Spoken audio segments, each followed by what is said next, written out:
Letiště na Madeiře nese jméno Cristiana Ronalda, zdejšího rodáka.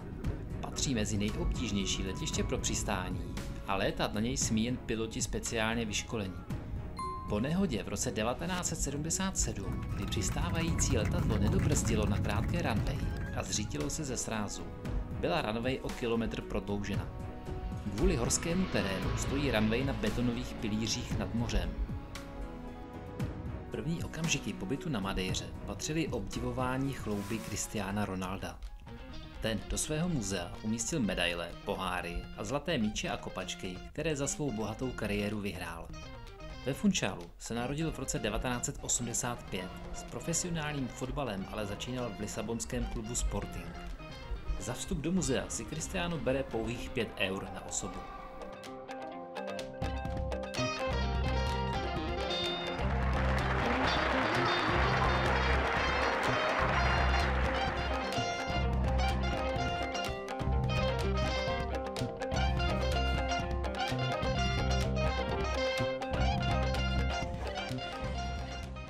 Jízda v proutěných koších z kopců nad Funchálem má poměrně dlouhou tradici. Uvádí se, že už v roce 1850 je místní používali pro zkrácení cesty do centra města. Vozík tlačí a ovládají 2 řidiči.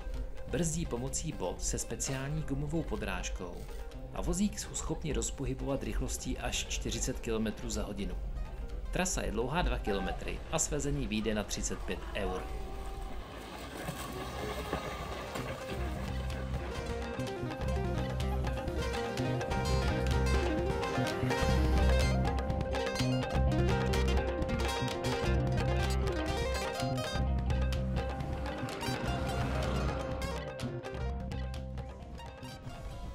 Miradouro je na Madeiře důležité slovo. Označuje výhled a všude tam, kde je značka s tímto nápisem, se oplatí zastavit. Z výhledu byta Cana je možné vidět moře, náhorní plošinu s větrnými elektrárnami a vede odsud i několik tras kolem Levád. Levády jsou vodní kanály rozvádějící dešťovou vodu po ostrově. Lemovány jsou cestičkami, které sloužily pro jejich údržbu a později začaly být využívány pro turistické účely. Takto upravených tras je na Madeiře asi 40, ale celková délka všech levád dosahuje těžko uvěřitelných 5000 km. Vždyť celá Madeira má na délku necelých 60 km a na šířku jen lehce přes 20, a to ještě v tom nejširším místě.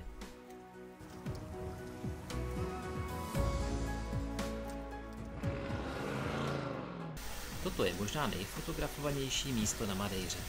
Vodopád padající na starou silnici, ze které pak voda stéká do oceánu. Voda je docela osvěžující, jen občas na silnici kromě vody dopadá i kamení zdrolující se skály, tak pozor na hlavu.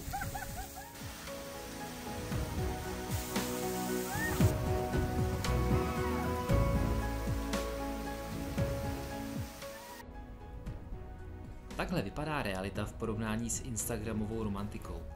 Na svou chvilku pod vodopádem je potřeba si počkat ve frontě.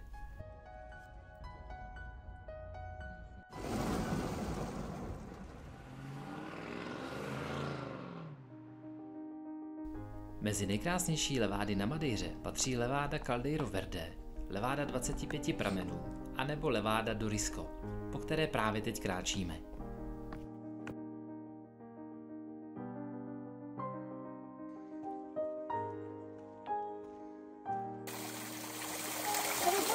Yaxşı bir nümunədir sizin üçün Levadanın necə yarandığını. Demək, okeandan su buxarlanır, qalxır buludlara. Buludlardan da həmin o buxar dağın üstünə belə qopur və dağlardan enərək su halına gəlir və belə Levada əmələ gətirir.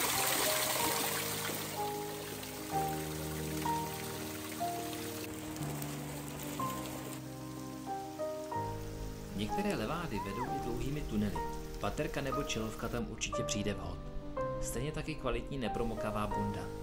Občas se prochází pod nebo kolem vodopádů, ale i často příjemné celoroční počasí na Madeiře umí překvapit deštěm nebo chladem v horách.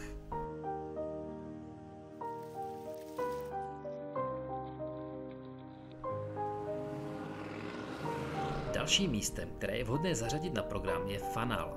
Jedná se o náhorní plošinu s vavřínovým hájem. v němž se pasou krávy. Dobrý chod. Po deštích se mezi stromy tvoří malá jezírka a celou plošinu často zahalují mraky, pohybující se v této nadmořské výšce. Díky počasí toto místo umí během chvíle naprosto změnit svůj ráz. Z proslněné louky se náhle můžete ocitnout uprostřed mraků, z nichž vystupují obrysy starých stromů.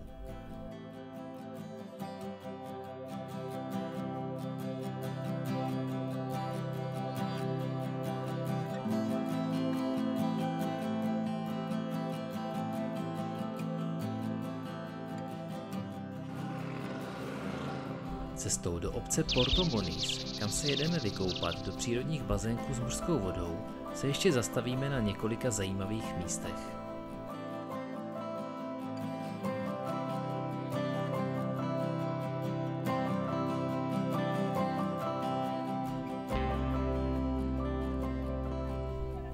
V Porto Moniz si můžete v několika bazéncích zaplavat v teplé vodě, anebo z bezpečí pozorovat vlny Atlantského oceánu. Porto Moniz'e hoş gelmişsiniz. Demek Macara'nın Porto Moniz tərəfindəyik və bura öz təbii hovuzlarıyla məşhurdur.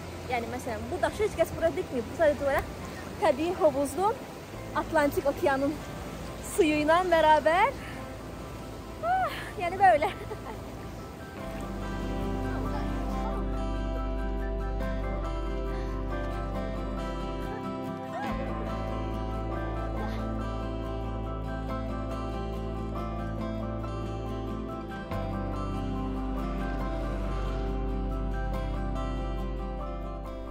Do města Santana jezdí turisté hlavně obdivovat typické domečky ve tvaru písmene A.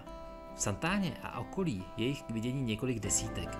Některé jsou upravené a slouží jako muzeum, jiné chátrají. Jednalo se o domy pastevců, které se daly snadno rozebrat a přepravit na jiné místo, pokud tráva na tom původním již byla spasena.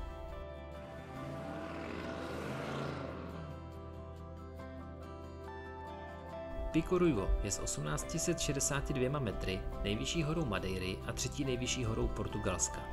Na její vrchol vede několik tras. My jdeme po té nejkratší z parkoviště Achada do Teixeira, která zabere tam i zpět necelé 3 hodiny.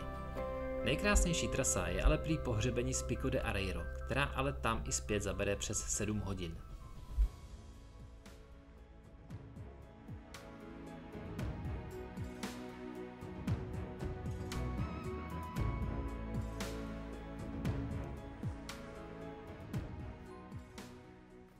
Nádherná Madeira nás ohromila. Být zde o týden nebo i 2 déle, tak se tu určitě nudit nebudeme. Nespočet nádherných a rozličných míst, koncentrovaných na tak malou plochu, příjemné počasí, stovky kilometrů turistických tras, vodopády, levády, dobré jídlo a víno. A to jsme toho viděli a vyzkoušeli jen zlomek. Jestli bych se někam chtěl ještě vrátit, tak na Madeiru určitě.